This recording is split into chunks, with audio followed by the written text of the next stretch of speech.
tantang Gus Dur untuk mubahalah. Kita bersumpah di hadapan Allah. Siapa yang benar diberkahi Allah. Dan siapa yang salah di antara kita dikutuk, dilaknat dan mati dalam keadaan hina. Habib Rizik guru de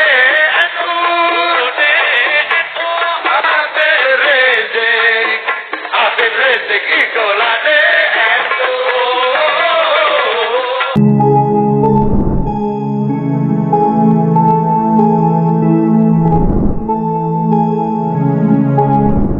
Assalamualaikum warahmatullahi wabarakatuh. Salam sejahtera, salam rahayu untuk panjenengan semua. Sedulur, pantas sekali jika salah satu oknum Habib yang bernama Syekh, yang seharusnya Syekh itu adalah gelarnya tetapi ternyata adalah nama pemberian orang tuanya, yang selama ini menjadi terkenal karena sudah diberi panggung oleh organisasi-organisasi yang dibawahi NU, itu malah terang-terangan menghina NU sendiri dengan menyebut Habib Rizik gurune NU atau gurunya NU dan Habib Rizik idolane NU melalui lirik lagunya. Ini jelas adalah sebuah penghinaan nyata karena jelas sekali sejarahnya melalui bukti-bukti video yang sudah beredar di berbagai medsos bahwa Rizik Syihab itu adalah salah satu orang yang sudah berani-berani dan terang-terangan menghina nama Gus Dur. Dan padahal juga seluruh Indonesia itu kan tahu bahwa Gus Dur adalah gurunya warga NU. Bukanlah Rizik Syihab yang justru menghina Gus Dur, yang malah disebut sebagai gurunya NU. Dan melihat kelakuan-kelakuan Habib yang seperti itu, kelakuan-kelakuan yang tidak beradab terhadap para tokoh-tokoh besar, kelakuan-kelakuan tidak beradab yang memandang rendah ulama-ulama dan para kiai-kiai yang tidak bergelar Habib, bahkan terhadap para pemimpin negara ini. Pantas saja jika dulu Gus Dur pernah meminta pemerintah untuk menangkap Rizik Syihab.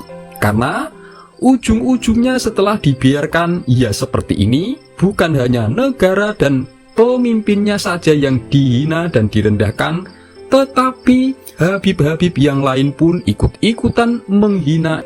Dan ternyata di balik hinaan-hinaan yang sudah dilakukan para oknum Habib terhadap Gus Dur ini, ternyata dibaliknya menunjukkan salah satu dari 6 kejadian aneh yang dialami, yang ditunjukkan para oknum Habib tersebut, yang itu justru membongkar kedok mereka sendiri, yang juga menunjukkan bahwa mereka itu bukan keturunan Nabi Muhammad, melainkan lebih menunjukkan kesamaannya dengan perilaku kaum Yahudi, atau lebih identik justru sebagai keturunan Yahudi. Sebelum membahas satu persatu, monggo silahkan tulis komen apapun hajat dan doa panjenengan semua untuk Indonesia. Bagi sedulur yang muslim, marilah sempatkan tulis komen sholawat agar hajat dan doa kita semua terkabul. Nah, peristiwa yang pertama yaitu perilaku tradisi pernikahan para Habib keturunan Ba'alawi itu ternyata punya kesamaan dengan tradisi pernikahan dalam kaum Yahudi. Jadi, mereka itu hanya menikah dalam lingkup klan atau kelompoknya sendiri saja sebagai bentuk tujuan menjaga kemurnian darah dan keturunan mereka.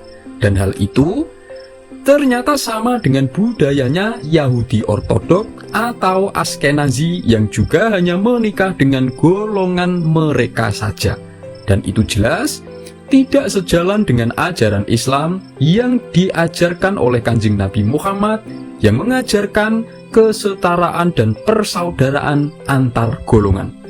Lalu yang kedua yaitu mengklaim atau mengaku sebagai keturunan orang suci, termasuk seperti mengaku sebagai keturunan Nabi Muhammad dan merasa lebih terhormat daripada golongan lain, maupun merasa lebih suci dari orang lain. Tetapi mereka justru tidak menunjukkan adab atau akhlak yang diajarkan oleh Nabi, dan mereka justru menyebarkan ajaran-ajaran yang menyimpang. Dan sikap ini pun atau perilaku yang seperti itu ternyata juga seperti kelakuan dan budayanya orang-orang Yahudi. Lalu yang ketiga yaitu menyamar demi memuluskan rencana-rencana mereka.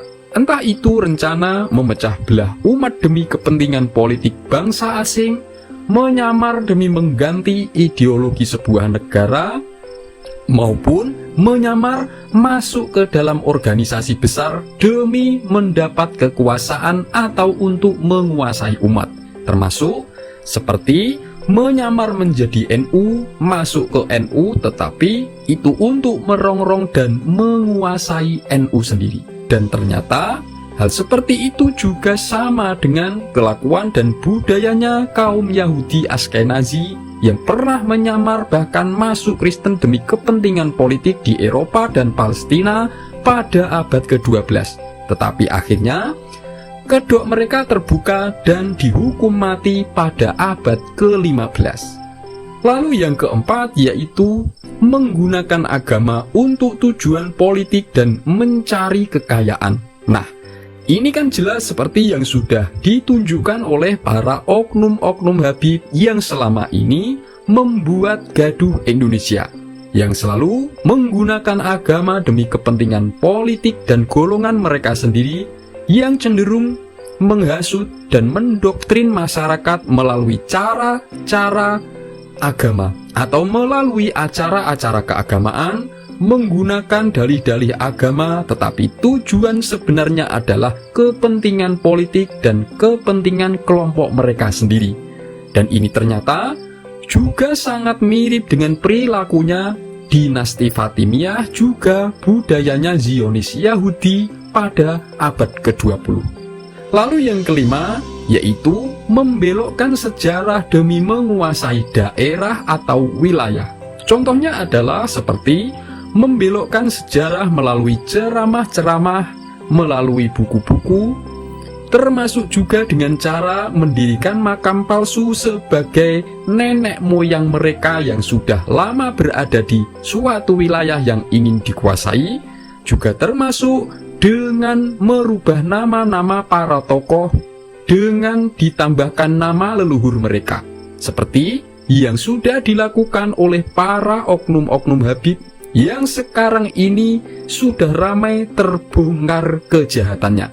Dan ternyata kelakuan seperti ini pun juga adalah cara-cara yang juga dilakukan dan menjadi budayanya para kaum Yahudi dan Zionis dalam merebut tanah Palestina.